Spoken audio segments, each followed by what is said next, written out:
everybody, and welcome to the Soul Booth. This is a very special episode because I am with one of my favorite people on the planet. Joy Saunders is an extraordinary woman who will not agree with that statement, probably. No. Yeah, she's very understated and very humble, but she has lived for a century and she knows how to do it. What do you think of that statement? Well, not always, but I do my best. That's about all you can say. So what do you think about the fact that when you get to be in your 100th year, which you are, Yeah. everyone wants to know the secret to Well, a happy that's life? what I don't know, because I was never anybody that anybody paid any attention to. And all of a sudden, I meet people on the street. Oh, my dear, you're amazing. How do you do it? Well, I don't know. I mean, I'm just the same as I always was. It's not my fault that I've lived this long. And it's not for any particular reason, because I've never done anything right. I don't I've done believe what it. I wanted to do. Really? I smoked in my day, and I love a drink, and you know, the only thing I can say is that I'm active. I keep moving. You know, I love the stairs. I go up and down 100 times a day because I never can find my glasses. They're up and I'm down. And I walk my dog twice a day. And I think that is the main thing. You have to keep moving. You have to keep doing. So your glasses and your dog are keeping you young? Absolutely. Oh, my dog particularly. Oh, yeah. You know.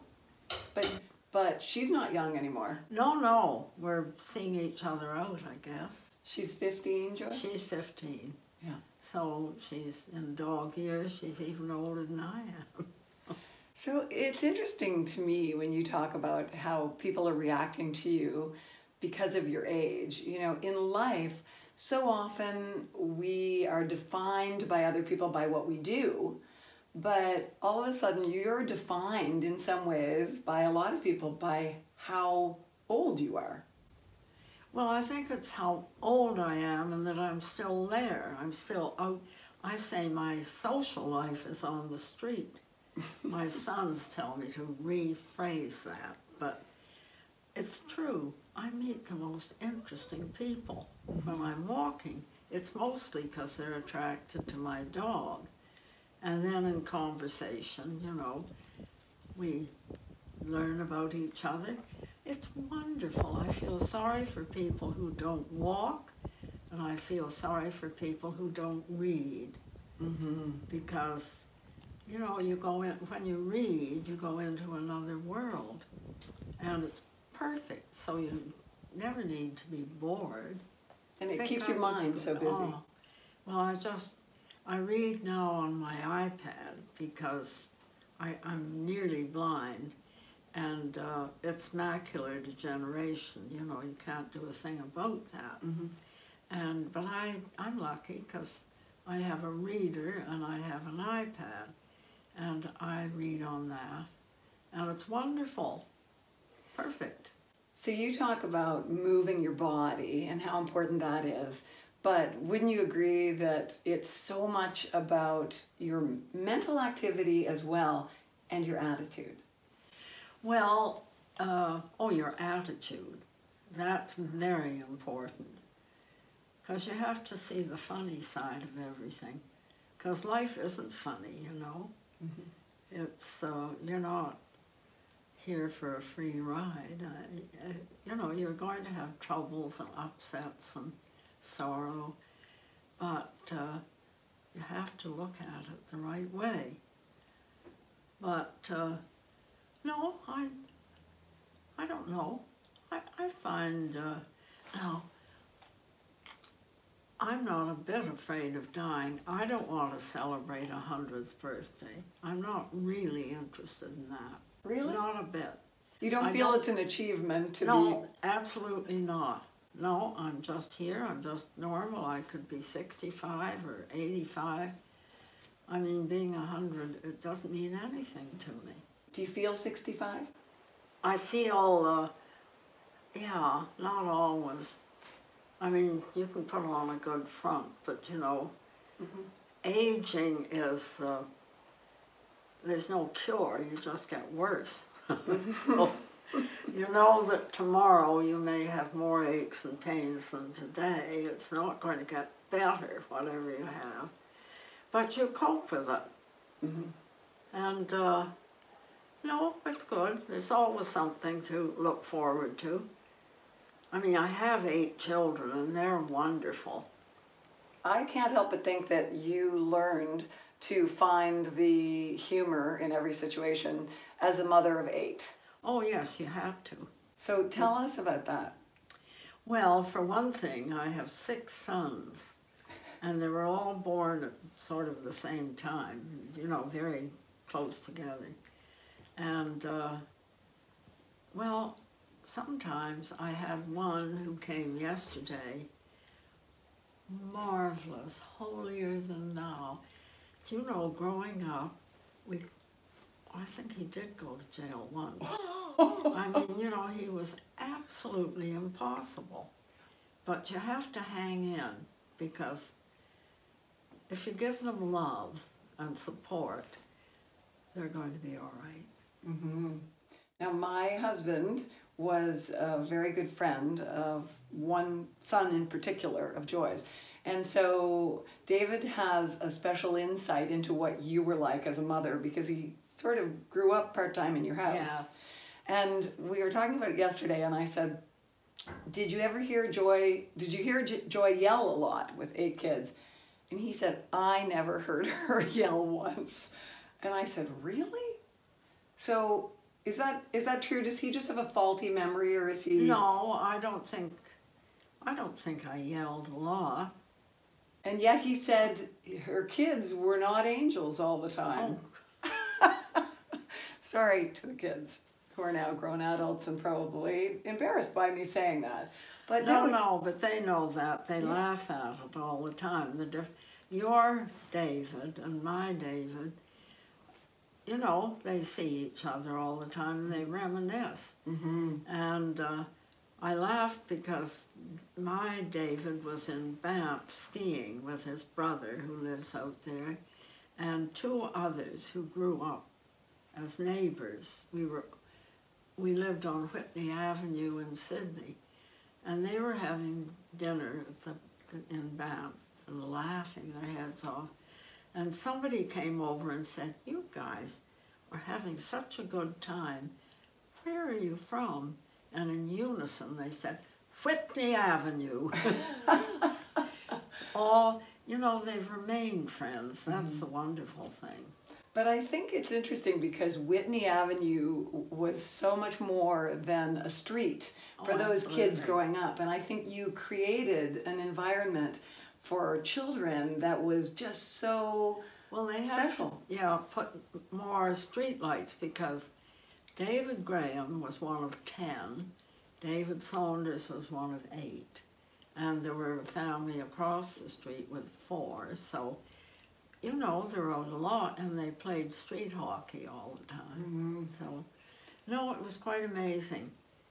It was a wonderful way to grow up. I sometimes watch my great-grandchildren, and they're programmed. You know, they haven't a minute to themselves. They have lessons every afternoon after school, and they can't use they haven't time to use their imagination. And I think that's too bad. That's technology and everything. Today they're texting and they're, you know, doing different things, but then I'm old. I sometimes say to my teenagers that I am worried that their generation will never have an Albert Einstein, because they don't allow themselves, as he did, to just daydream. Exactly. They never have an opportunity for their minds to just turn off and float. Absolutely. And dream. Yeah. And that's a secret, isn't it? It is so. I really think it is. Tell us a little bit about your childhood.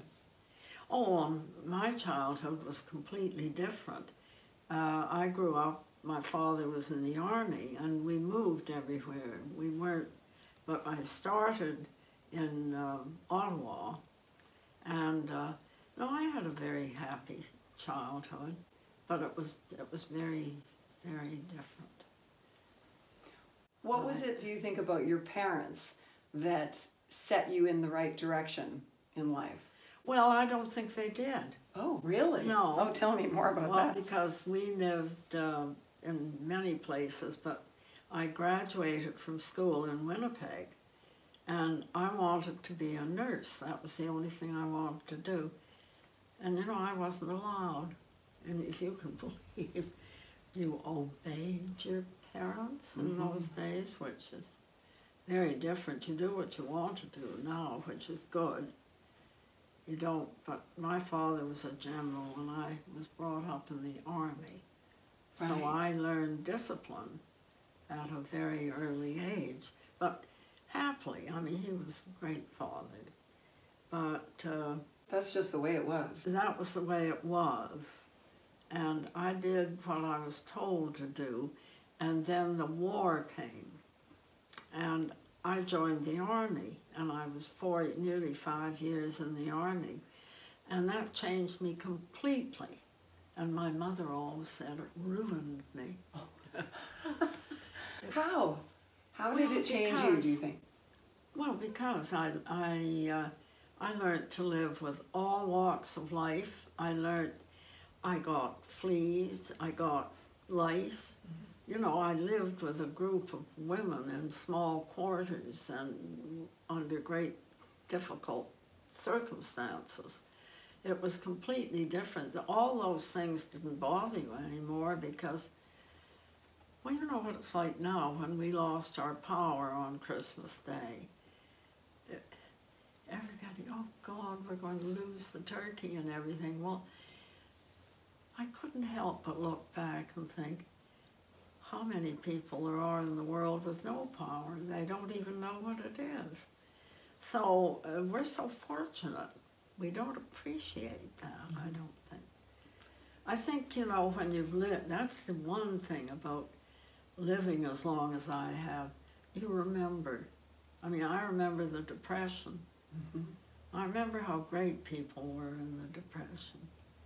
They'd come around saying, can I do something? Can I cut the grass or stack the wood or something? They didn't want money. They wanted a cup of tea and something to eat. You know, money rules the world now. I think it's too bad, but there you are. But I love two things about that statement. I love the fact that when you think of the Depression, you think of the silver lining. Yeah. And I also love that what you're saying points out how in crisis it really brings out the beauty in humanity. Oh, it does, definitely, definitely. Yeah, look at England during the war. You know, it was their system of society was completely different than ours. You know, there were classes, and that all was forgotten. They helped each other. It didn't matter who you were. And so, you know, in a crisis, everybody comes through. You notice here, don't you remember was it the hurricanes? Where in Halifax, for instance, everybody helped everybody. Or the Halifax explosion even, Yeah. going back, Oh, well, you know. that was the worst thing that ever happened, I think. But they did everything they could to help. So, Why does it take a crisis? I don't know. No, it's funny. For too many people, it takes a crisis to bring out that Best in ability. people, yeah. And the ability to see other people really as human beings rather than all the trappings that we put around them. You know, was it yesterday or the day before? My daughter she's gone now, she was here for Christmas, but she wanted to put new taps in my kitchen sink because one was broken. She said it was going to break and she wouldn't be here. And she's learning carpentry. So anyway, she got the taps and started putting them on and got under the sink, but she wasn't strong enough to unscrew it. So a neighbor, I called a neighbor, Don, and he said, I'll be right over and I'll bring a certain wrench that she needed. And a friend of his was visiting, so he came too. And I never heard it. It was the best time she had the whole time she was here. The three of them. It reminds me of men around a car with the hood open. They all, they love that. Mm-hmm. And she was in there with the two of them under the sink. They found that the dishwasher that was missing a part and it was going to explode. And so they were in and out the door going to the hardware store. And they had such a good time together. It was marvelous. They had something to do. Mm-hmm. They were creating. They were creating and solving problems. Have you ever seen an unhappy carpenter? They're creating. They loved their work. Mm-hmm. Nearly always. Well, it's not so different about what you talk about in terms of staying active. Yeah. It's staying involved and engaged. Yeah. And it's when we let ourselves not be engaged in things that interest us that we really... Yes, you mustn't lose interest. I want to hear about what they do today.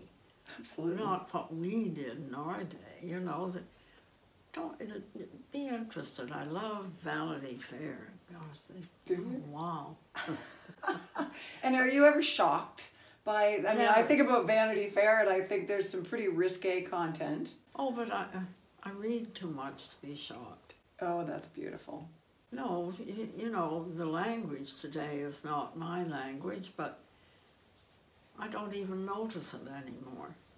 No, I can't think of anything that shocks me. Wow, I love that.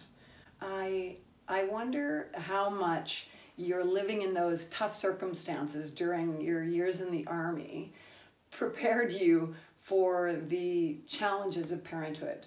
Because I think motherhood in particular, perhaps, is one of those areas in life in which it's so easy to see the glass half full sometimes. And see all of the responsibility and the challenges rather than be in the joy. Yeah, because so often today, you ask a young person what they do, and they're almost ashamed to say, I'm a stay-home mother. Mm-hmm. That's demeaning. Mm-hmm.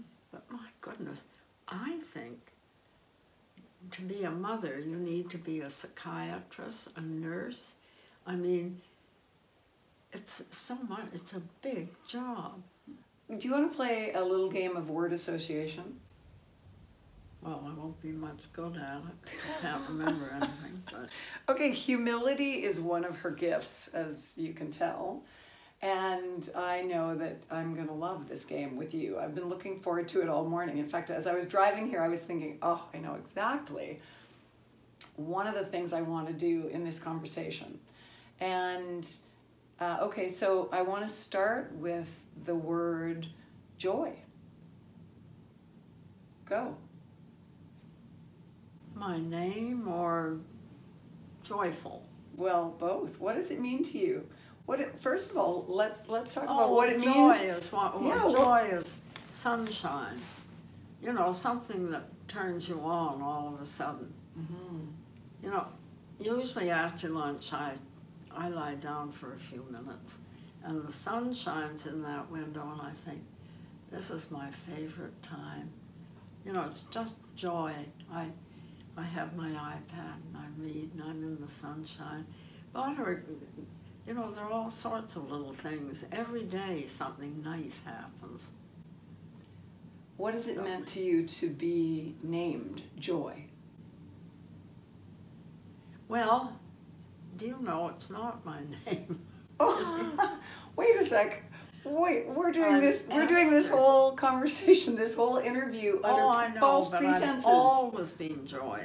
So because you look when I was born at the end of the First World War.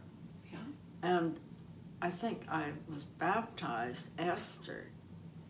And my uncle came and he said, she's a joy to the world, you know, because of the particular time. So I've always been Joy, and it's such a nuisance because my MasterCard or anything is Esther. But you are so much more a Joy than an Esther. Oh, well, whatever. Isn't that great? Okay, well, I learned something, but I'm so glad that they called you Joy, because you've lived up to it your whole life. Oh, well, thank you. I'm not all that great. You haven't seen me all the time. But I've seen you enough, and you know, it's sort of like the first kind of joy you described. Joy comes in bursts. It doesn't hang around all the time. No. Right? No, that's right. Joy, and maybe Yeah. that's what makes joy so special. It's elusive. It's sort of like the lover that you can't get enough of. Oh, I know. Yeah. Who is playing hard to get. Yeah. And the fact that we get bursts of joy in our life keeps us going. And you never know when you're going to, you know, when I went to Halifax a couple of years ago, I guess, and went to the library. Do you know, I have never seen such a building. I was absolutely, of course I love books. I thought it was the most wonderful building I'd ever seen. It's extraordinary. Yeah. For those listening or watching who are not in Canada, Joy is talking about the Halifax, Nova Scotia Library, which is an incredible piece of architecture. Oh, it is. It's amazing. And it incorporates so much light, which I think is a key. Yes, and there's something for everyone. You know, I can't even read anymore because I can't see. But, oh, I touched those books. But then you went up to the young people section where they come after school and gather there.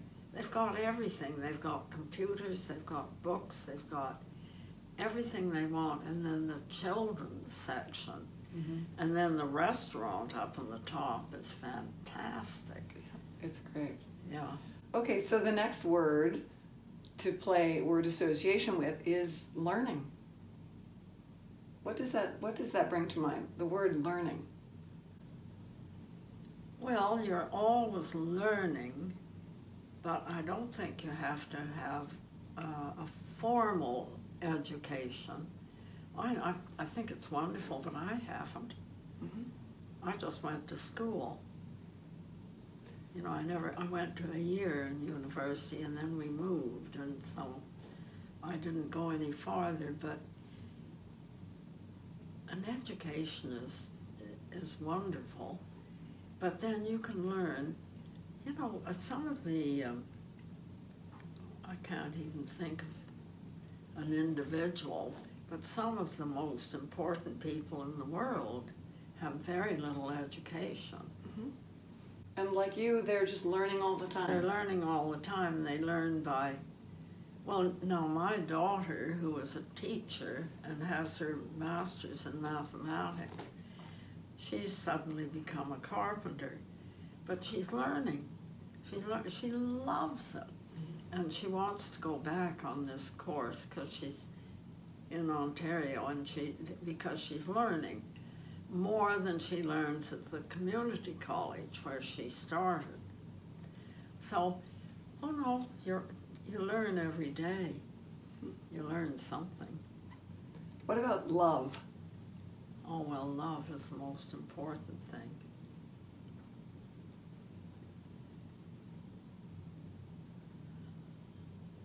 Faith, hope, and love. And the greatest of these is love. And that's the truth. Tell me about the role that But it's hard. love I has love played my for you. children. Unfortunately, I lost my husband 30 years ago, far too soon. And that's not easy. So I've never found anyone else. Did you look? Well, this is the wrong place to look. Lunenburg. Do you mean in a small town? Yeah. You could have done computer dating or, internet dating. Oh, no, thanks. No. Okay, let's talk about marriage. Oh, well, marriage is difficult, but marriage is, I believe in marriage, but I sort of envy my granddaughters because today it's quite different. You live with a person for a while before you marry, and that's a very good idea because you get to really know each other. But no, I believe in marriage. A lot of people don't. I know a lot of people who very happily partners, but they don't marry. So one of the first things you said when we started talking about marriage is that it's not easy. No, it isn't. What do you think is the secret to making a marriage work? Well, you have to be very flexible, and there are things in a marriage. My husband was an athlete, a sport.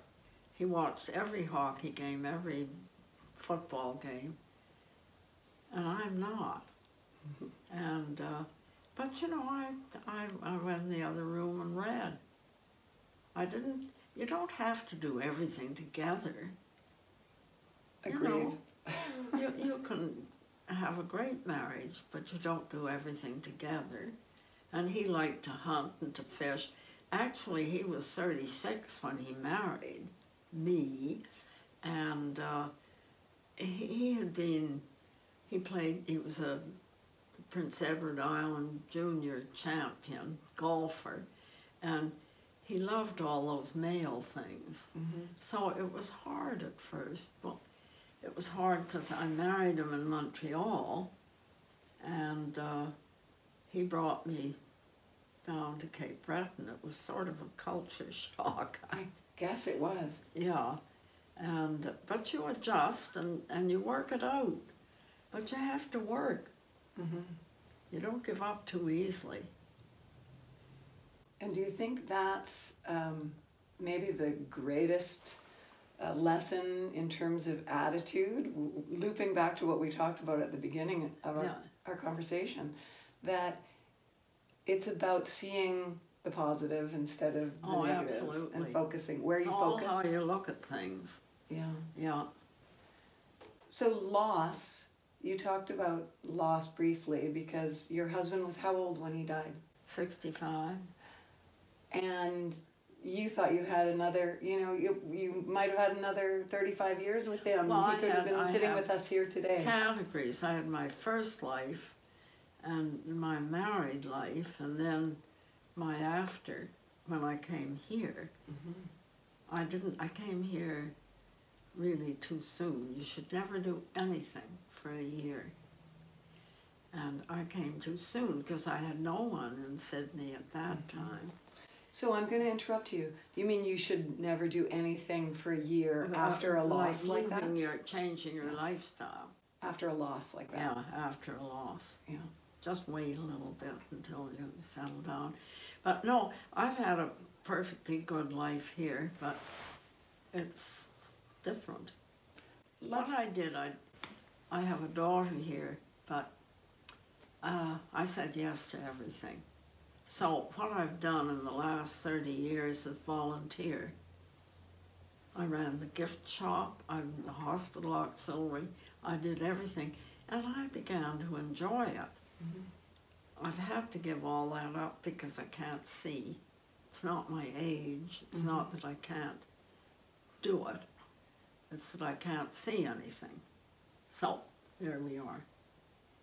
Isn't that interesting? I still run the foot clinic, but I have to have somebody with me. You just can't see the feet. Well, no, but I can't see I don't do the feet. No. The nurse does. Let's be clear, she but says. I can't write a check or what I really am there is the Walmart greeter. I love it.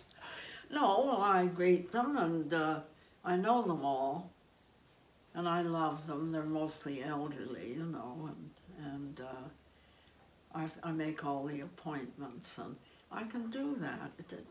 I don't want to give it up, because it's something that I'm doing. I think you have to contribute, or you shouldn't be here. Mm-hmm. I don't want to be here if I'm just sitting on the sofa.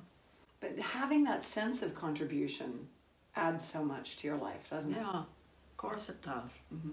What about connection? Well, I see people, and I meet people on the street. You're a great connector. Yeah, that's why I asked the have people question. in for tea all the time, and just like my mother, it's so simple Mm-hmm. to say, come in and have a cup of tea. And they don't even need the tea, really, but I mean, you have to give them something. Mm-hmm. Like you and your coffee. Did you ever drink it? I'm still working on it. It's very good coffee. I recommend her coffee and her tea. I've had both. Oh, no. But it's all about human connection. Oh, yeah. And I see that in your life. But then people are different, because there are people who are loners. Mm-hmm. They don't want other people. I don't think you're an island. I don't think really. I think that for some reason, but there are people, and my sons, I know, they're so different. I have one, he loves to fish, and he loves to garden, and he does those things alone. Mm-hmm. Nobody bothers him, nobody can get him in the river, you know. Yeah. And I think that there are lots of people, and other people have to have someone, they're social, they have to have somebody with them all the time. So it's not, everybody's different, thank goodness.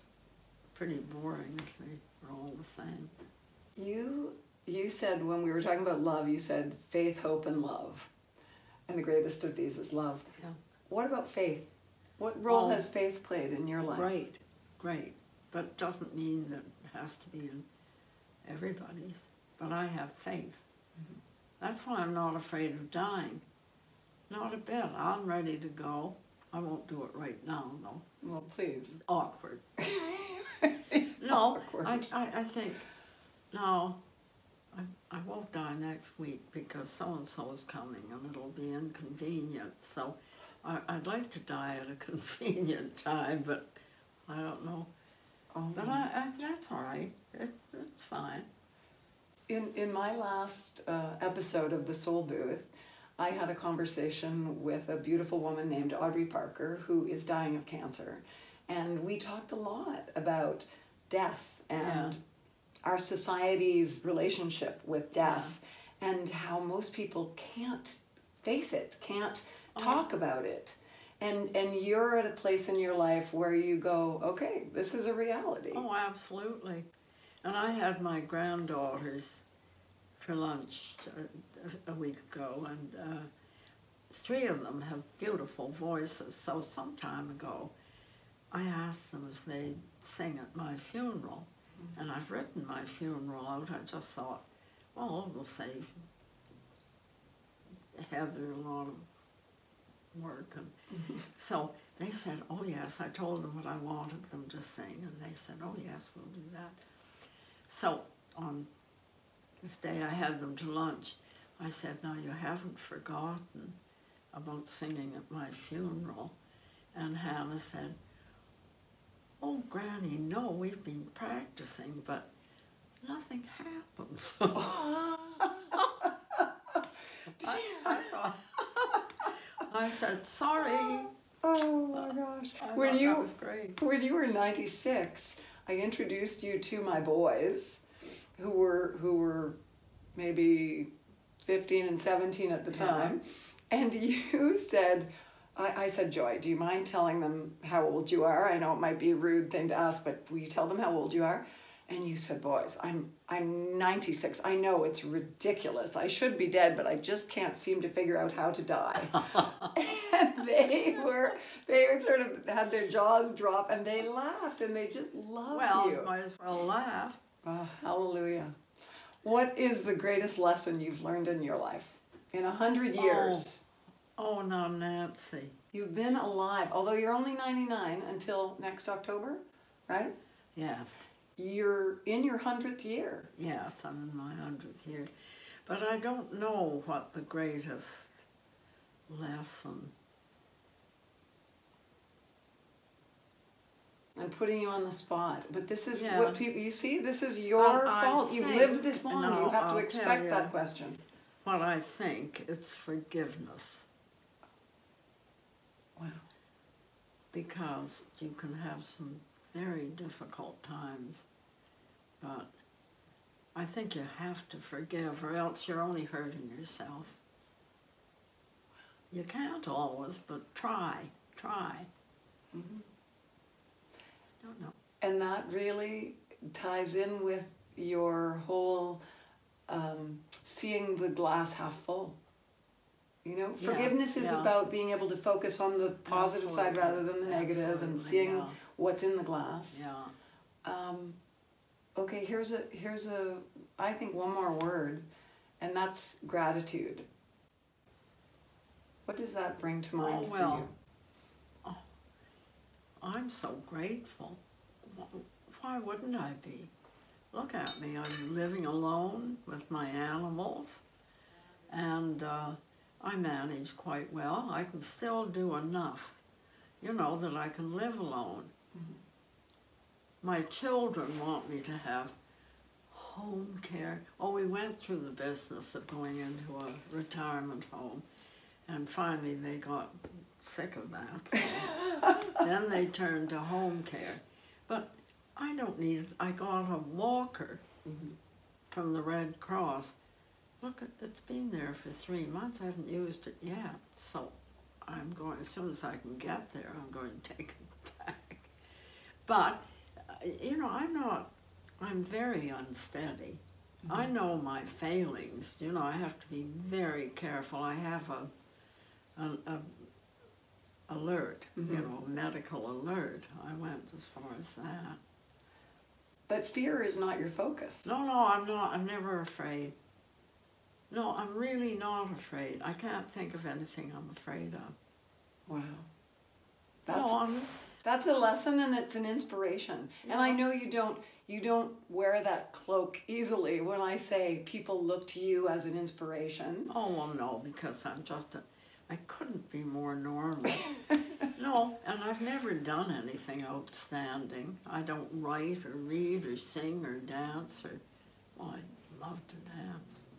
But you've been outstanding your whole life by just the example of how you live your life. That's a simple gift you've given to the world. I get emotional. It really, you give a gift to the world by showing us all how to live. Well, thank you. Thank you. I don't think that, but thank you. Okay. No, so I think I just do what I do. I can't help it. So that, I think, brings me to my last question. I see people as having an inner light, and a lot of people are not in touch with their own light. And as humble as you are, I think that one of the things that must make you so joyful is that you feel your own light. Would you agree with that? That to me, I feel that I'm worthwhile. Yes, and that I think you love yourself. Well, no, I think now I do, but I didn't. You know, I didn't always. I just felt I wasn't good at anything. Did you? Yeah, I used to. And yeah. Is that just an inescapable human condition, do you think? Well, it's not inescapable because we can escape it. Oh, yes, but it depends. It's when you're with, depends who you're with. I've been with intellectual people where I didn't feel that I knew anything they were talking about, you know. Mm-hmm. So there are times, it depends entirely, even when you're reading a book. I read a book last week, the best book I've ever read. It's called A Gentleman in Moscow. Yes. And I have to read it again because I didn't get it all. You know, I didn't.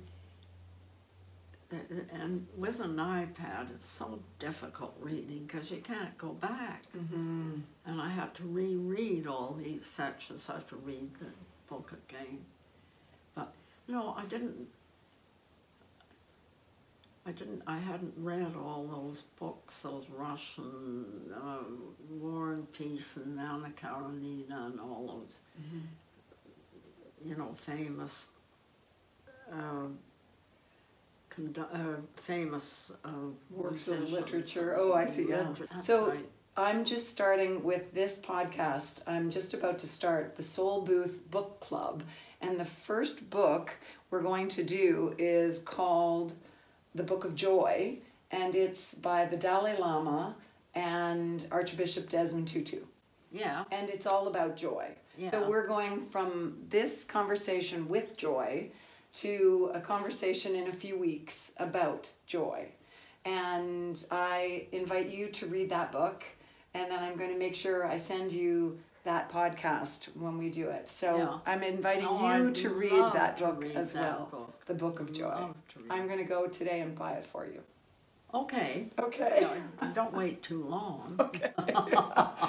Joy Saunders, thank you so much. I just can't tell you how grateful I am for your time today, but also for you in the world and your example to all of us, because you're just, as much as you want to say you're perfectly normal, if you were the norm, it would be a happier world. If people like you were the norm, our world would be a beautiful, peaceful place.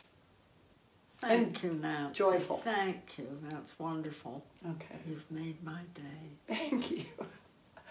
And thank you for watching and for listening. If you've been listening to the podcast and you want to see some beautiful pictures of Joy and see her in action, all you have to do is go to thesoulbooth.com and you can be inspired by the beauty that is joy. Stay tuned. Thank you.